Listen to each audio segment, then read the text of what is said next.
Hello guys! So, ang topic natin for today, mga basic tips para mapapahabol sa'yo ang lalaki. Lalong-lalo na yung mga babaero, yung mga lalaki na hindi makontento sa isa.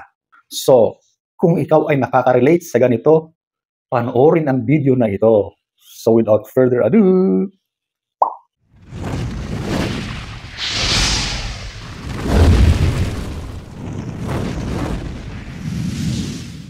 whoops, disclaimer tayo. Ang topic natin ngayon, mas makaka-relate yung mga may partner na lalaki na loko-loko, mga babaero, yung mga lalaki na sinisira ang relasyon dahil sa kanilang personal na kaligayahan. So, ating alamin ang mga basic tips para mapapahabol sa iyo ang loko-loko mong karelasyon na lalaki. Number 1, ipakita mo na masaya ka. Alam nyo, ang lalaki, kapag gumagawa yan ng mga kalokohan sa isang relasyon, mas nagiging kampante sila kapag nakikita nila na yung partner nila, yung karelasyon nila ay nagmumukmuk, nalulungkot, umiiyak, nagmamakaawa. Yan, mas pabor yun sa lalaki na loko-loko. Alam mo kung bakit? Kasi alam niya na hindi mo siya kayang mawala sa piling mo dahil sa mga ipinapakita mo na kaayusan mo. Pakiramdam ng lalaki, kahit nakikita mo at nalalaman mo yung kanyang mga kabulastugan, ay tatanggapin mo pa rin siya kasi nakikita niya sa'yo na mahina kang babae, na kapag bumalik siya ay tatanggapin mo pa rin siya. Huwag na huwag mong gawin yan. Ipakita mo na masaya ka. Paano mo gagawin yan? Huwag kang magmukmuk dyan sa bahay. Lumabas ka. Pumunta ka sa mga kaibigan mo, sa family mo. Surround yourselves with people na may value sa'yo. O di ba? Kasi kapag lalo mong ipinapakita na nalulungkot ka, na ikaw yung talunan, mas natutuwa yung lalaking loko-loko sa kanyang mga nakikita. Ipakita mo na hindi siya kawalan. Be happy. Yung kaligayahan, yung kasiyahan na yan, dapat totoo. Okay? Number 1. Number 2. Ito, never reach out.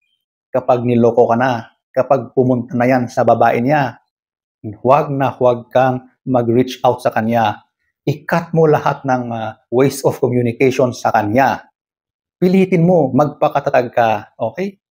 Huwag na huwag kang mag-attempt na mag-text, mag-call, mag-chat, or tumingin sa kanyang mga social media. Huwag na huwag mong gawin yan.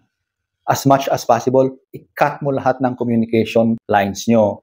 Yung mga social media niya, i-block mo. Ganun, para hindi siya lalabas sa mga feed mo. Okay? Kasi yung lalaki na yan, di ba, kampante yan sa kanyang ginagawa. Kasi ini-expect niya na mag-chat ka, mag-a-update ka sa kanya, hahabol-habol ka sa kanya. Kaya, sige pa rin ang kanyang mga pinaggagawang kalokohan.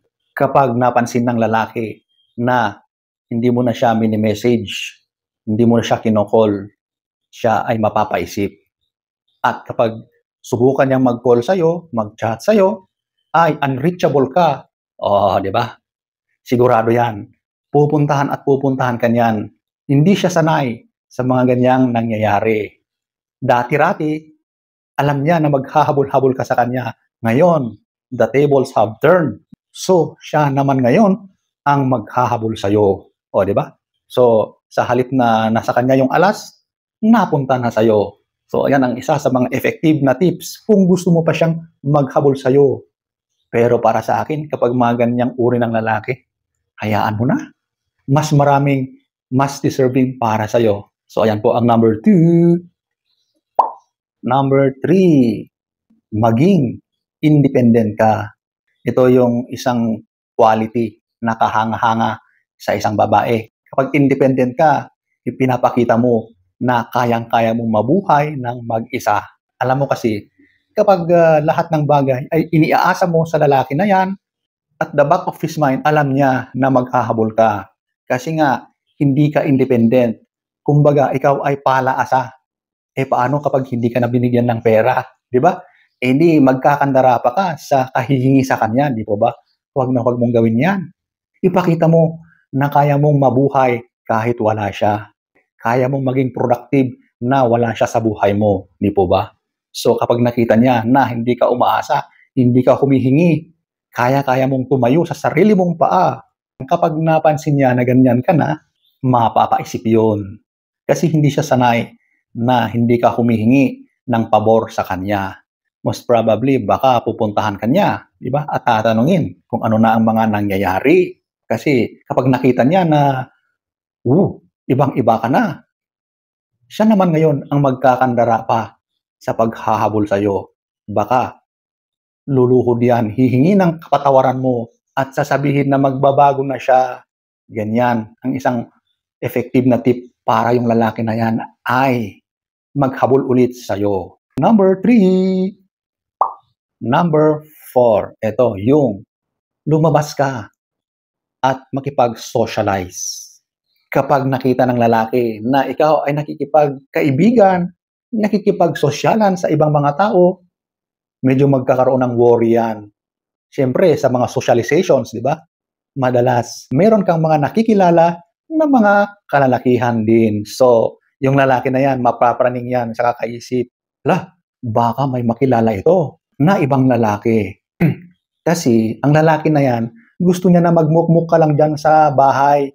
So, kapag ginawa mo yan, yung nakipag-socialize ka, lumabas ka na sa iyong lungga, nakipagkaibigan ka sa ibang mga tao, nakipagkilala ka sa ibang mga lalaki. Kapag nalaman ng lalaki yan, hahabulin ka naman ngayon. Ayaw ng lalaki na yan na meron kang ibang lalaking makilala dahil sa paglabas mo sa iyong lungga. O, di ba? So, yan ay medyo mapraning talaga yan.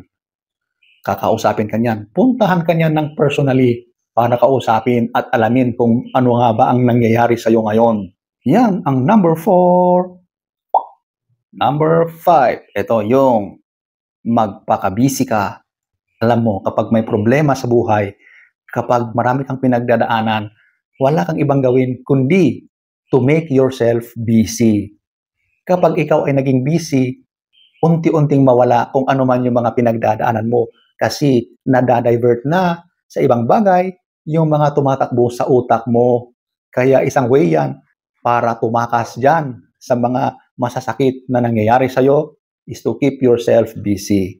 Maghanap ka ng pwede mong gawin na iba. O kaya indulge yourself with anything. Hobbies, marami kang pwedeng gawin. Maging productive at busy ka. So, kapag nakita ng lalaki na yan, ng loko-lokong lalaki na yan, isang trigger ulit yan sa kanyang insecure personality, di ba? So, tiyak, ikaw ay kanyang pupuntahan. Kasi nga, yung insecurities na niya ay nalabas na dahil napansin niya na iba na ang nangyayari sa'yo. O, di ba? So, yan po ang number 5.